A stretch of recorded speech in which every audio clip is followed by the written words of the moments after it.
బంగ్లాదేశ్లో ఉద్రిక్తతలు మరోసారి పరాకాష్ఠకు చేరుకున్నాయి. గత ఏడాది నిరసనల్లో కీలక పాత్ర పోషించిన విద్యార్థి నేత షరీఫ్ ఉస్మాన్ హాదీ మరణంతో దేశవ్యాప్తంగా అల్లర్లు చెలరేగాయి.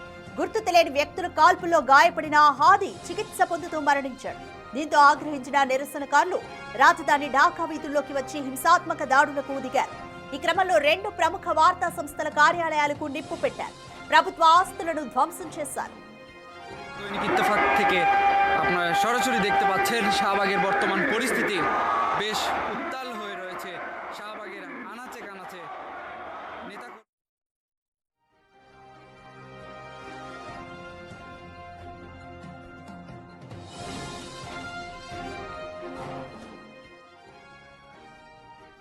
అల్లరి మూకలు మైనార్టీలను లక్ష్యంగా చేసుకోవడంతో పరిస్థితి మరింత దిగజారుతోంది. ఒక హిందూ యువకుడిపై మూకదాడి జరిపి అతడిని చెట్టుకు వేలాడదీసి దహనం చేయడం తీవ్ర కలకలం సృష్టించింది. నిరసనకారులు భారత వ్యతిరేక నినాదాలు చేస్తూ భారత హైకమిషన్ కార్యాలయం వైపు దూసుకువెళ్లే ప్రయత్నం చేయడంతో ఉద్రిక్తత నెలకొంది. అంతర్జాతీయ సమాజం, ఐక్యరాజ్య సమితి హింసాకాండపై ఆందోళన వ్యక్తం చేస్తూ నిష్పక్షపాత విచారణకు డిమాండ్ చేశాయి. బంగ్లా తాత్కాలిక ప్రభుత్వం శాంతిని పాటించాలని కోరుతున్నప్పటికీ దేశంలో అస్థిరత కొనసాగుతోంది.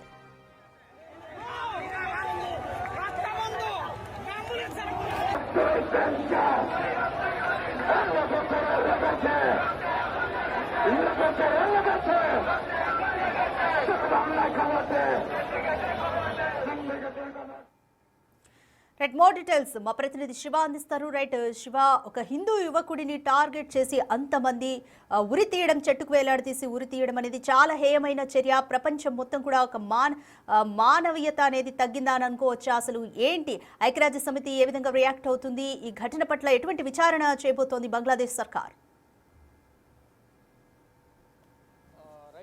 రాధిక, బంగ్లాదేశ్లో మరోసారి అల్లర్లు చెలరేగాయి. అయితే ఒక స్టూడెంట్ లీడర్కి సంబంధించిన హత్య నేపథ్యంలో షరీఫ్ ఉస్మాన్ హాదీ హత్య నేపథ్యంలో హిందువులను టార్గెట్గా చేసుకుని దాడులకు తెగబడుతున్నారు. దీంట్లో ఈ నేపథ్యంలోనే ఒక హిందూకు సంబంధించిన కార్మికుడు ఫ్యాక్టరీలో పనిచేస్తుండగా అతన్ని చంపి చెట్టుకు వేలాడదీసి తగలబెట్టిన ఘటన అనేది వెలుగులోకి వచ్చింది. అయితే గతంలో 1971లో 1971లో బంగ్లాదేశ్ విమోచన దినోత్సవంలో ప్రారంభం అప్పుడు ఏదైతే ఆ ఉద్యమంలో పాల్గొన్న కుటుంబ సభ్యులకు రిజర్వేషన్లు కల్పిస్తూ అప్పుడు ప్రభుత్వం నిర్ణయం తీసుకుంది. ఈ ప్రభుత్వ రిజర్వేషన్లకు సంబంధించి కోటాకు సంబంధించి ఉద్యమం స్టార్ట్ అయింది. ఆ ఉద్యమం కాస్త ప్రధాని షేక్ హసీనా రాజీనామా వరకు దారితీసింది. అక్కడి నుంచి విదేశాలకు పారిపోవాల్సిన పరిస్థితి ఏర్పడింది. ఇక అప్పటి నుంచి కూడా, అంటే గత సంవత్సరం నుంచి కూడా 2024 నుంచి కూడా బంగ్లాదేశ్లో అల్లర్లు కొనసాగుతున్నాయి, హింసాత్మక వాతావరణం కొనసాగుతుంది.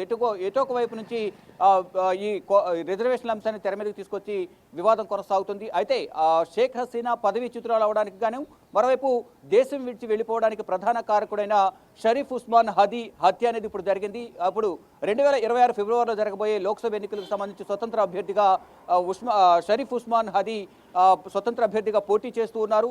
ఈ నేపథ్యంలోనే అతను ఈ డిసెంబర్ 12న ఆటోలో ఎన్నికల ప్రచారానికి వెళ్తున్న సందర్భంలో బైక్పై వచ్చిన ముగ్గురు దుండగులు ముసుగులు ధరించి అతన్ని స్పాట్లోనే పట్టపగలే ఈ తుపాకీతో కాల్చి చంపారు. అంటే కాల్చిన నేపథ్యంలో అది ఈ చెవి నుంచి మరో చెవి వైపు ఆ బుల్లెట్ కూడా బయటకు వచ్చింది. వెంటనే కుప్పకూలిపోయాడు షరీఫ్ ఉస్మాన్ హాదీ. అతన్ని వెంటనే సింగపూర్కు హాస్పిటల్కు తరలించారు. అక్కడ 6 రోజుల పాటు ట్రీట్మెంట్ తీసుకున్నప్పటికీ కూడా ఫలితం దక్కలేదు. అతను మరణించారు. ఆ మరణ వార్తలకు సంబంధించి బంగ్లాదేశ్ ప్రస్తుత ప్రధాని మొహమ్మద్ యూనిస్ అధికారిక ప్రకటన చేశారు. ఆ ప్రకటన చేసిన వెంటనే మొహమ్మద్ యూనిస్ ప్రకటన చేసిన తర్వాత రోడ్లపైకి వచ్చి షరీఫ్ ఉస్మాన్ హాదీ మద్దతుదారులు విధ్వంసం సృష్టించారు. ప్రభుత్వ, ప్రైవేటు కార్యాలయాలన్నింటినీ కూడా ధ్వంసం చేశారు. మరోవైపు షేక్ హసీనా పార్టీ కార్యాలయాన్ని కూడా ధ్వంసం చేశారు. అప్పటి నుంచి కూడా ఈ అల్లర్లు చెలరేగుతూ వచ్చాయి. ఆ అల్లర్ల క్రమంలోనే హిందువులను టార్గెట్గా చేసుకుని ఎప్పుడు బంగ్లాదేశ్లో అల్లర్లు చెలరేగినా హిందువుల టార్గెట్గా దాడులు కొనసాగుతున్నాయి. షేక్ హసీనా ప్రధానిగా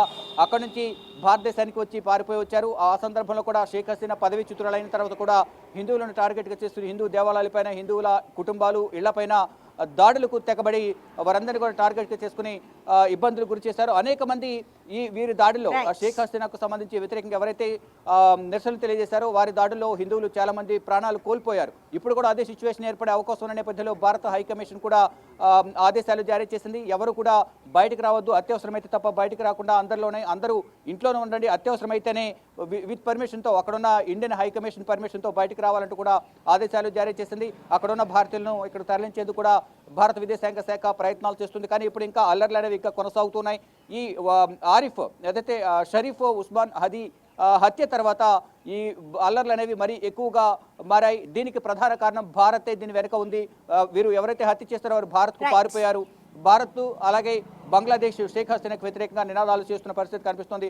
మొత్తంగా చూసుకుంటే ఈ అల్లర్లు 1971 బంగ్లాదేశ్ విమోచన దినోత్సవంలో పాల్గొన్న కుటుంబాలకు సంబంధించిన రిజర్వేషన్ల అంశంకు మొదలైన వివాదం ఇప్పుడు ఇంకా కొనసాగుతోంది.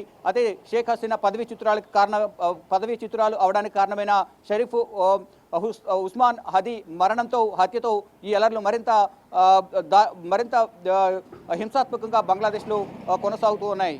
Radhika, thanks for the update Shiva. Sheikh Hasina తిరుగుబాటులో కీలక పాత్ర పోషించిన హాదీ అనే యువకుడు దుండగుల కాల్పుల్లో మరణించడంతో బంగ్లాదేశ్ అంతటా కూడా ఒక అస్థిరత వాతావరణం, ఉద్రిక్తత వాతావరణం అయితే నెలకొంది. రాజధాని ఢాకాలో కూడా 2 పత్రికా ఆఫీసులకి కూడా దుండగులు నిప్పు పెట్టారు. ఏది ఏమైనప్పటికీ కూడా దేశంలో అస్థిరత అయితే ఇంకా కొనసాగుతోంది.